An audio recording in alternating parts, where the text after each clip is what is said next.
This is Letter from America.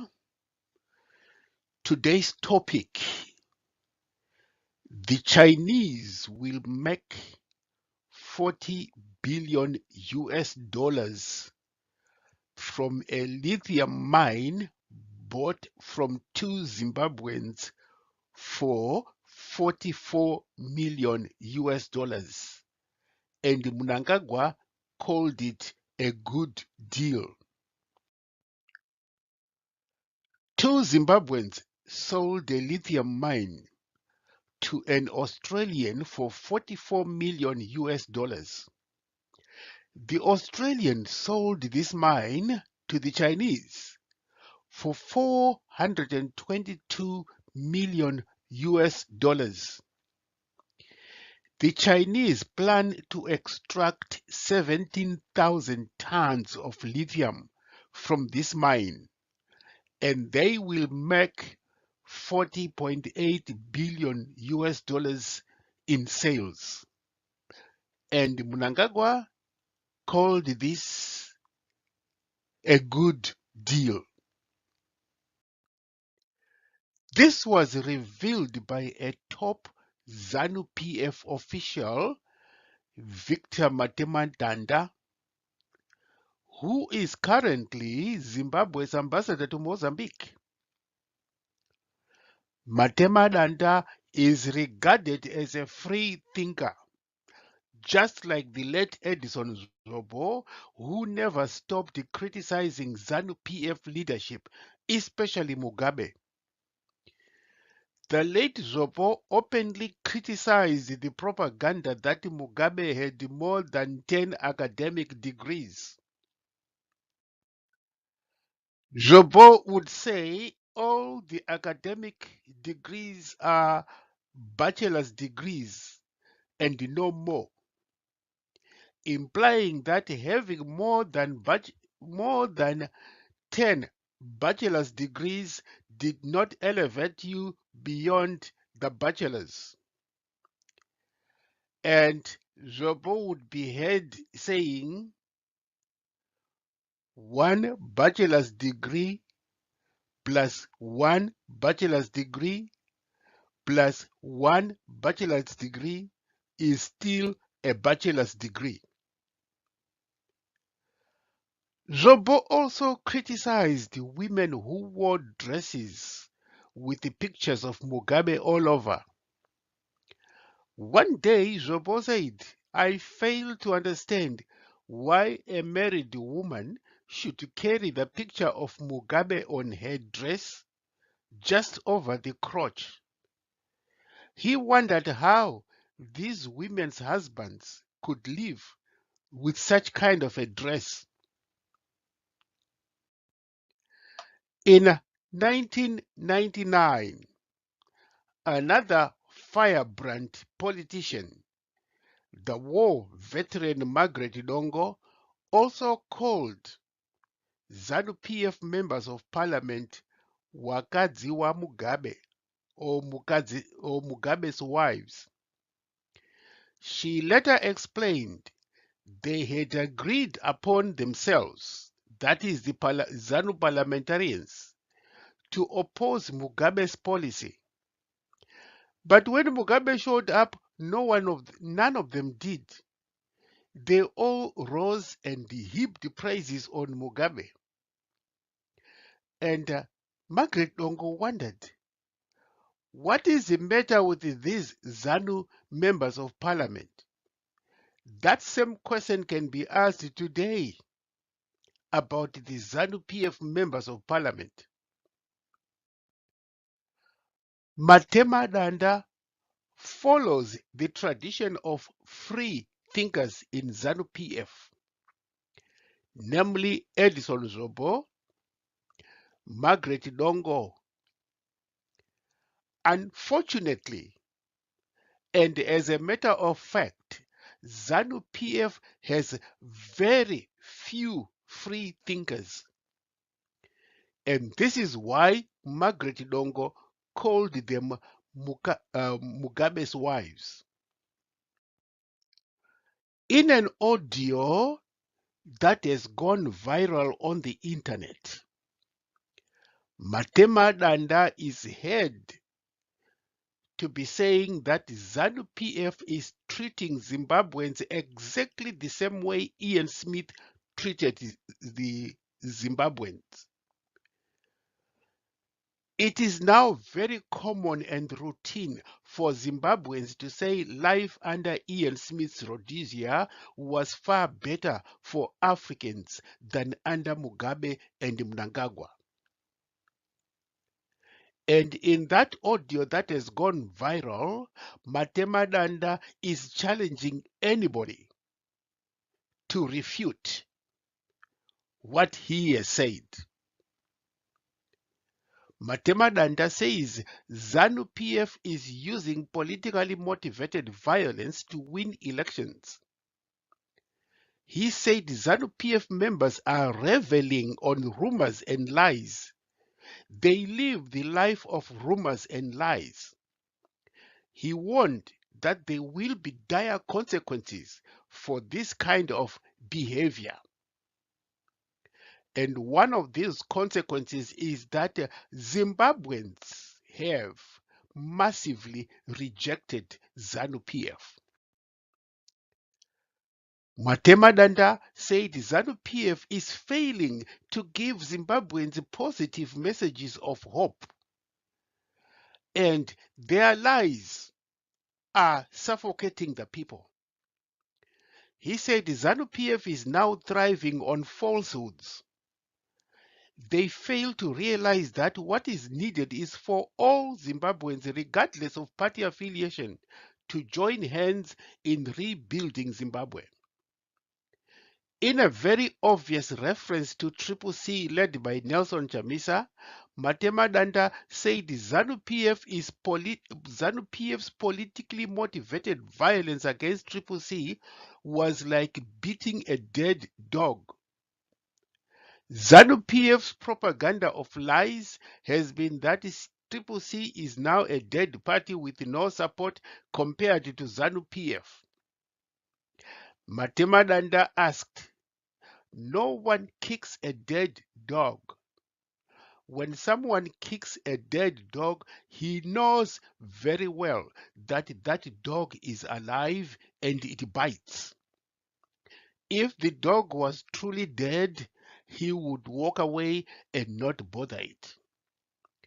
If Triple C is truly a dead party with no support at all, ZANU-PF wouldn't worry about Triple C.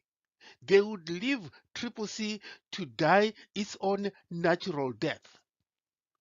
But because ZANU-PF is hounding, inflicting politically motivated violence against Triple C, it's because ZANU-PF knows that Triple C is the new game in town.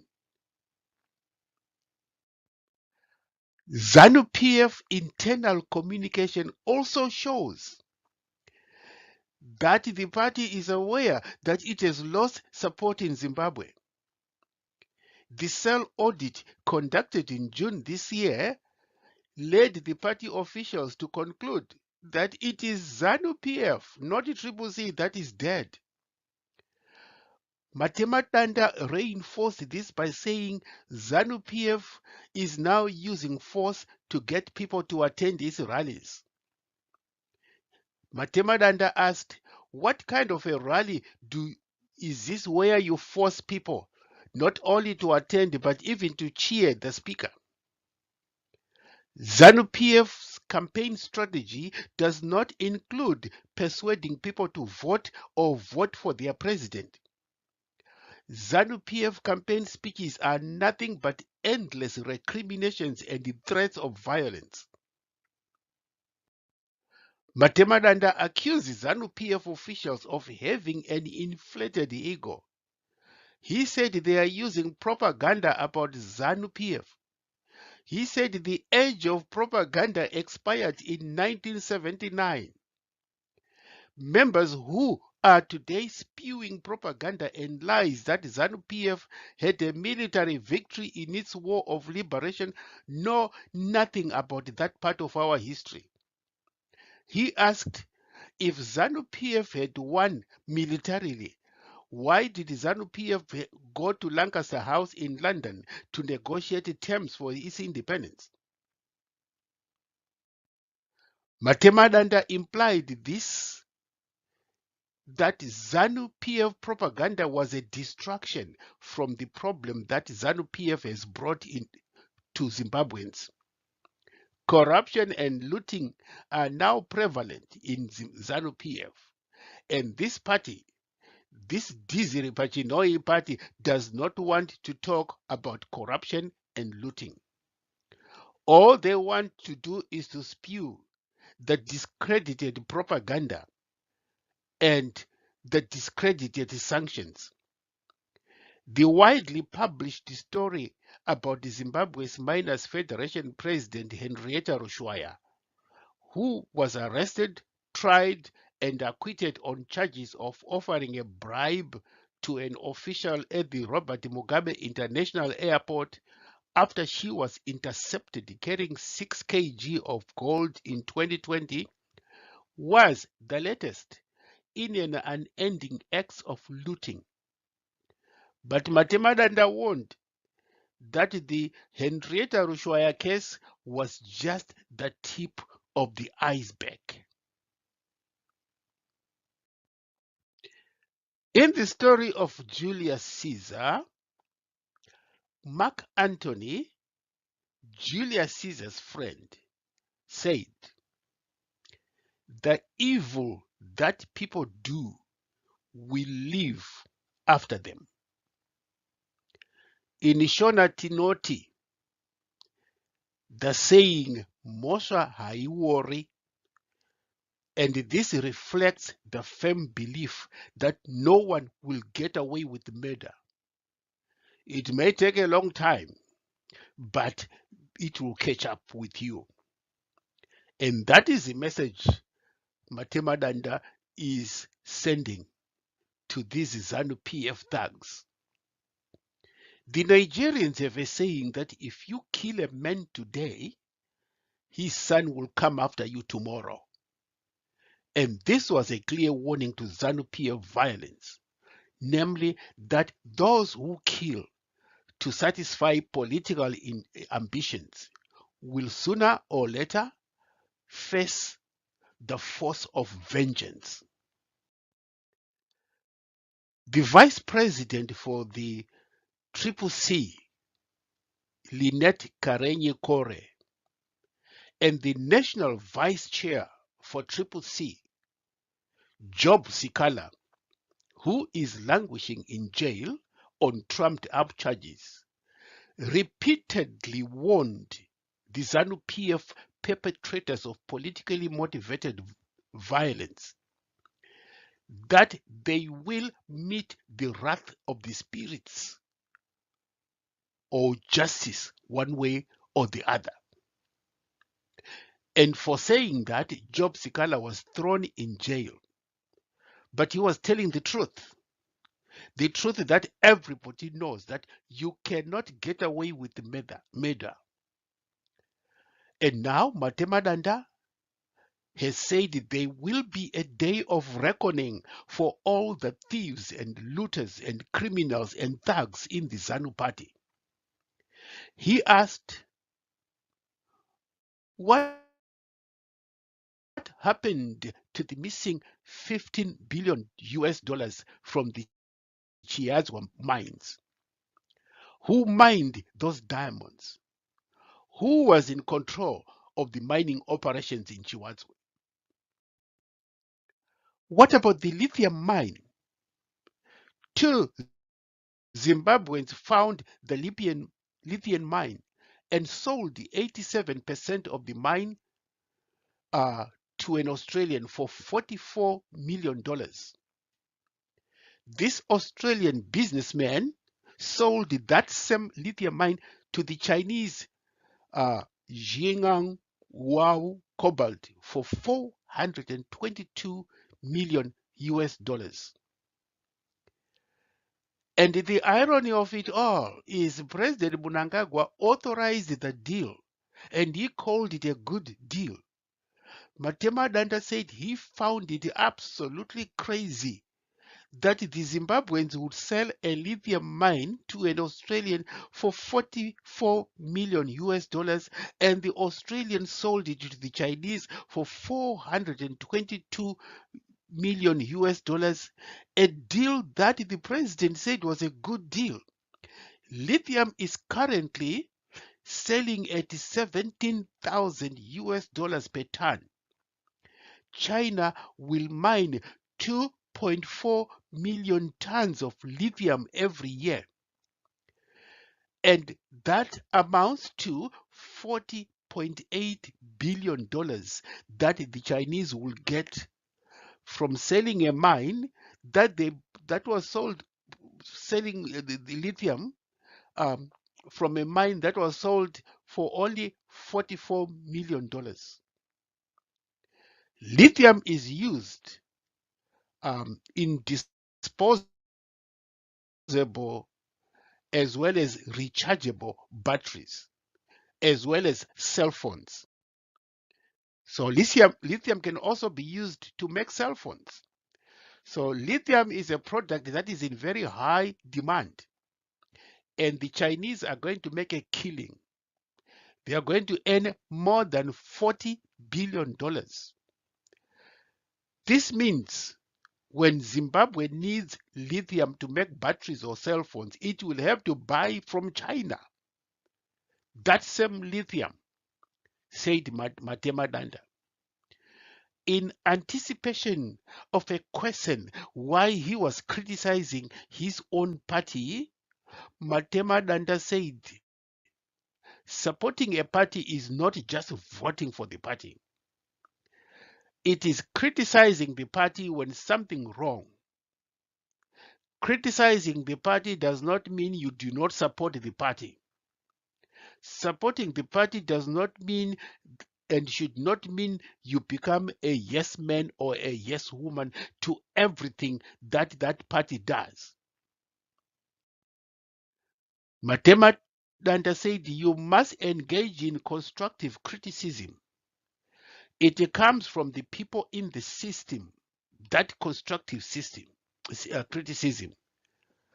Matema said the boot licking and praise singing for ZANU-PF has brought down Zimbabwe to its current miserable state. ZANU-PF leadership should have reined in Mugabe much earlier on. If this had happened, Zimbabwe would not be down on its knees as it is today, Matema said. He also added, to be a ZANU-PF member does not mean supporting even bad things done by the party. He added, if ZANU-PF engages in corruption, loots, that is bad, and supporters should stand up and speak out. Just the same, if MDC or CCC engage in bad behavior, its supporters must stand up and speak out against the wrong, Matema added. Party supporters must be the first to stand up and criticize when things go wrong. This is what strengthens the party. ZANU-PF party supporters never criticize their leadership. This is why the country is in such a mess today. Matema challenged ZANU-PF supporters living abroad and who habitually defend the Mnangagwa regime. If the country is as good as you say, what are you doing there? Why don't you come home and show us how good things are at home? Matema asked the ZANU-PF supporters in diaspora. Corruption was at the center of Matema speech. He asked, what happened to the revenue from the Marange diamonds? How much money from the diamonds benefited the Zimbabweans? Right now, the Marange diamond mines are exhausted. There is nothing there. Where are the proceeds from those diamond mines? And to repeat,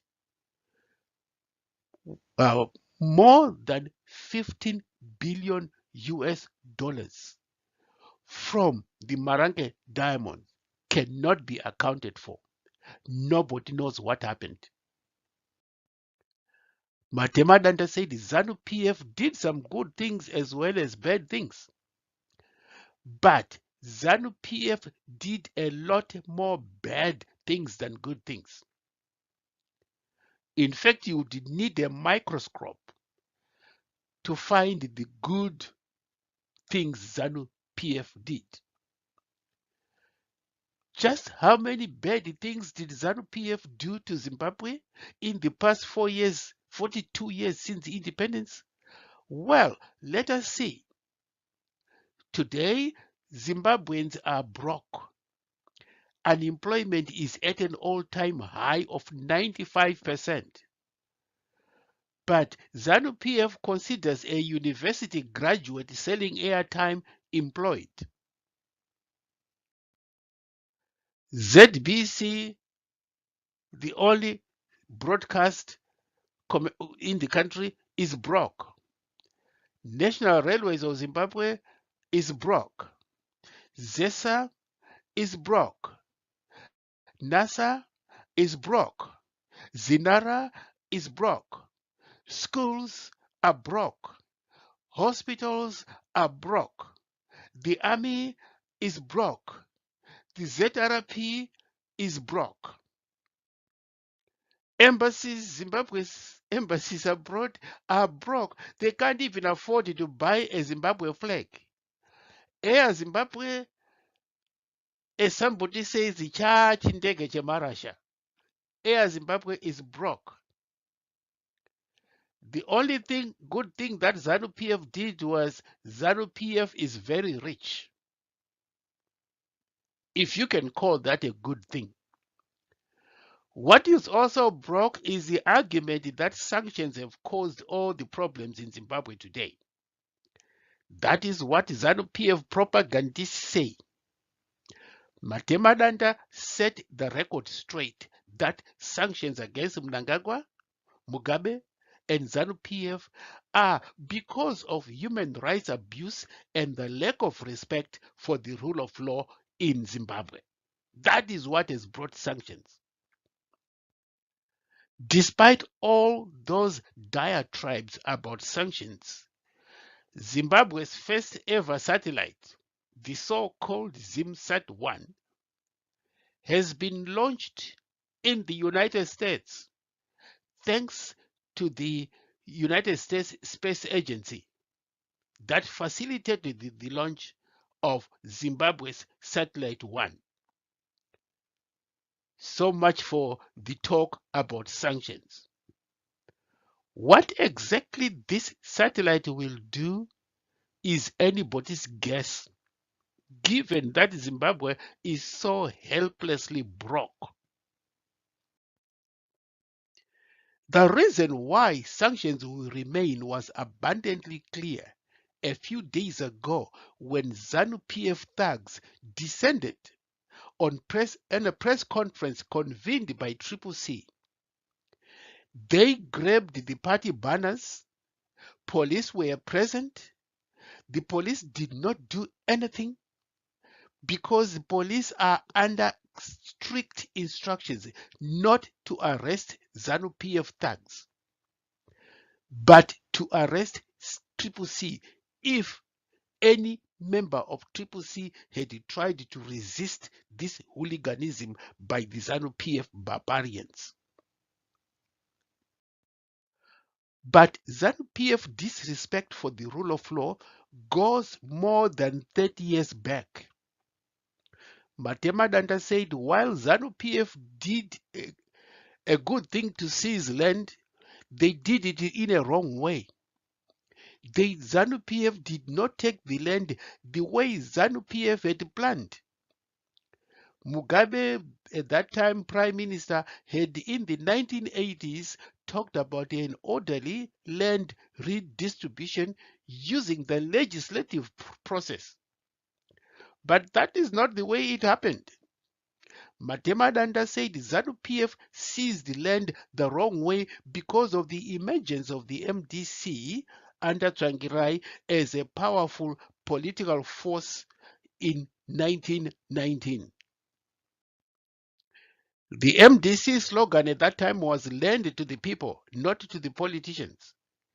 Fearing an MDC election victory, Mugabe ordered the seizure of commercial land by force of violence. He said he did not care if people got killed in the process. That should not be surprised, because it was the same Mugabe who ordered the 5th Brigade to slaughter more than 20,000 innocent civilians in Matabeleland in the early 1980s.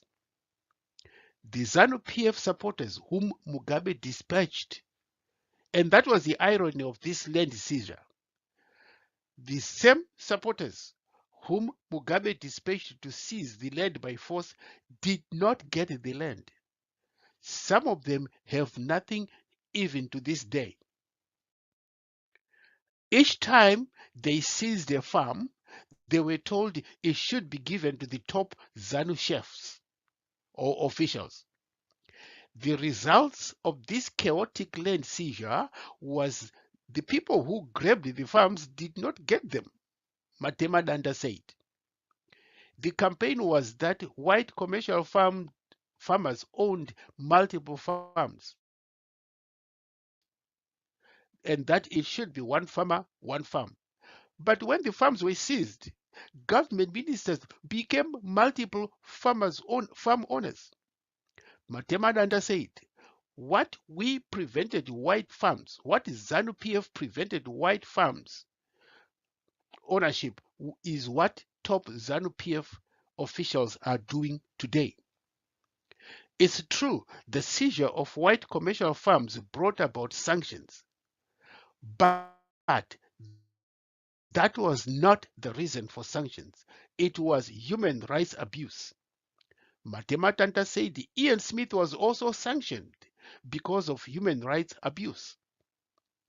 And the same sanctions applied to Mugabe. Matema Danda said it's ZANU propaganda that ZANU PF fought the British. He said the British sanctioned Smith because the British supported human rights for Zimbabwean Africans. Negotiations for independence were held in the UK because the British government was a neutral arbiter, a neutral referee, Matema Danda said. He added, the real freedom fighters have protested that ZANU-PF has abandoned the aims and objectives of the struggle, where Zimbabweans were promised human rights and the rule of law. But when ZANU came into power, they changed everything to make themselves an authoritarian regime. Matema Danda said, we promised the war of liberation will give all one man, one vote, all Zimbabweans, one man, one vote, and the right to choose a party of their choice. But what is the situation in Zimbabwe today? All of that is gone. He said ZANU PF does not allow people to vote freely, candidates or parties of their choice. Anybody who supports Triple C risks losing their lives. Thousands of MDC and Triple C supporters were subject to inhuman treatment and even death just because they had voted for the party of their choice. This is not what the liberation struggle was about, Matema Danda stressed. Matema Danda said ZANU-PF is doing exactly what Smith did to Africans. So what's good about ZANU-PF? Nothing. Zimbabwe belongs to all its citizens, not just the supporters of ZANU-PF. All Zimbabweans must enjoy equal rights and protection under the rule of law. Zimbabwe's success benefits all. Zimbabwe's Matema Danda's audio, which has gone viral on the internet, symbolizes an emerging dissension within the top echelons of ZANU-PF. What remains to be seen is whether there are more voices of reason in ZANU-PF. There have been a number of leaked audios on the internet and similar to one by Matemadanda. Is it possible that there is a groundswell of internal opposition to ZANU-PF's institutional violence within the ZANU party? Is that possible? Are some members of ZANU-PF now seeing the light that violence serves no purpose to advance their party? Is there a generational upsurge in opposition to violence in ZANU-PF? Zimbabwe's population is young. In 2015, the median age of the Zimbabwean population was 18.4 years. Young Zimbabweans are unemployed. They see no future for themselves under the ZANU-PF regime, and they are very likely to rise up and cause real mayhem against ZANU-PF. Somebody once said, the Zimbabweans who will destroy ZANU-PF into the dustbin of history are not yet born. However, the reality of the matter is, given the unemployment situation among the youths, it is reported that millions of young Zimbabweans are loitering in the cities around the country. They are like the tinderbox that is about to ignite into a fire of hell that not even ZANU-PF will be able to control. And yes, the Zimbabwean generation that will destroy ZANU-PF is here. It is alive and it is kicking. It is just a matter of time before they start to kick ass, and very hard. ZANU-PF may deceive itself into thinking that its use of violence will keep the Zimbabweans under control forever. But the fact of the matter is that ZANU-PF is actually carrying seeds of its own destruction. Corruption, state resources, those are seeds of ZANU-PF's destruction. The United States President Abraham Lincoln made a famous statement about governments that lived on fooling and deceiving people, the way ZANU-PF is fooling and deceiving Zimbabweans.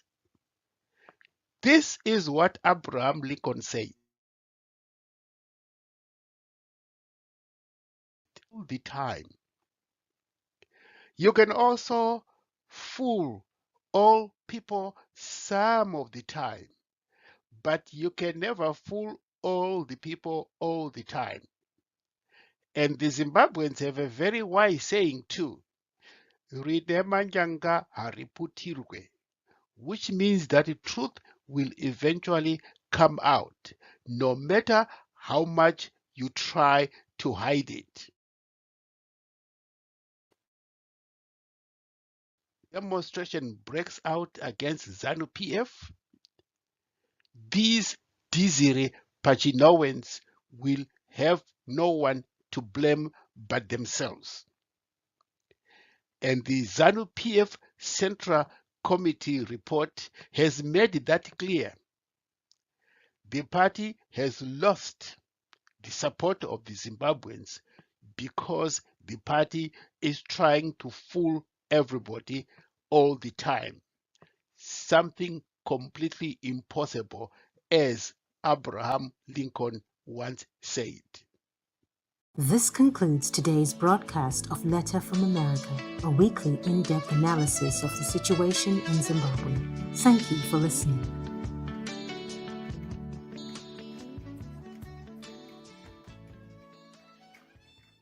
This concludes today's broadcast.